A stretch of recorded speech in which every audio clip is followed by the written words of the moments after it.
Aparatur Sipil Negara atau ASN pemerintah Aceh menyampaikan ikrar netralitas pilkada secara serentak pada Kamis 26 September 2024. Ikrar tersebut dipimpin langsung penjabat Gubernur Aceh Safrizal ZA di halaman kantor Gubernur Aceh.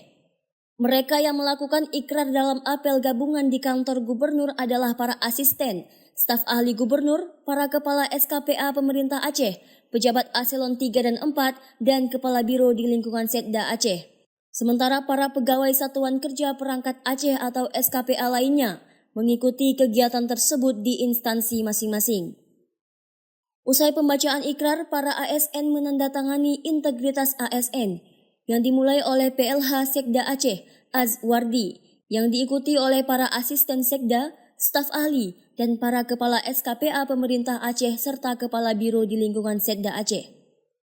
Penjabat Gubernur Safrizal kemudian menyematkan PIN dan memakaikan rompi kepada para ASN, penanda netralitas mereka. Rompi dipakaikan secara simbolis kepada PLH Sekda, para asisten, dan beberapa kepala SKPA. Safrizal mengatakan, ikrar netralitas ASN bermakna bahwa semua ASN dilarang terlibat dalam politik praktis. Larangan itu dimulai sejak penetapan pasangan calon. Ikrar ini sebagai pelindung bagi ASN yang dilarang melakukan politik praktis.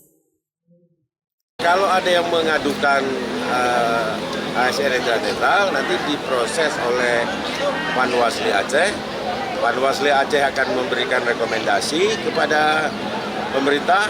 Kalau dia provinsi, dan kalau dia kabupaten kota. Nanti kita lihat pasal yang dilanggarnya, lalu kita minta persetujuan atau rekomendasi Menpan atau BKN, kemudian keluar rekomendasi kepada kepala daerah, kemudian dijatuhkan hukuman berdasarkan berat ringan pelanggaran yang sudah dilakukan. Paling berat diberhentikan dari PNS, ya.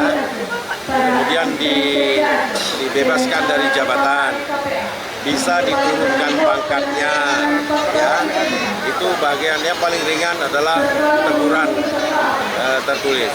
Jadi lihat kesalahannya, berat ringannya, pasal yang dilanggarnya, nanti akan diberikan sanksi berdasarkan rekomendasi.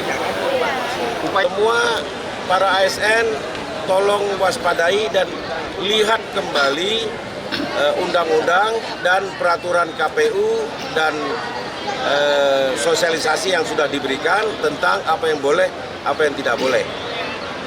Agar aktif untuk mencari apa ketentuan yang boleh dan tidak boleh. Karena alasan tidak mengetahui nanti tidak lagi sebagai alasan pemaaf, ya, karena sudah kita ingatkan. PJ Gubernur menegaskan jika akan memberikan tindakan tegas kepada ASN yang melibatkan diri dalam politik praktis. Jika saja ada laporan yang kemudian diputuskan bersalah oleh Panwasli, Gubernur akan meminta pertimbangan Badan Kepegawaian. Jika memang keputusan akhir ASN tersebut bersalah, maka Gubernur tentu akan mengambil tindakan tegas. Dari Banda Aceh, Lala Nurmala melaporkan untuk Puja TV.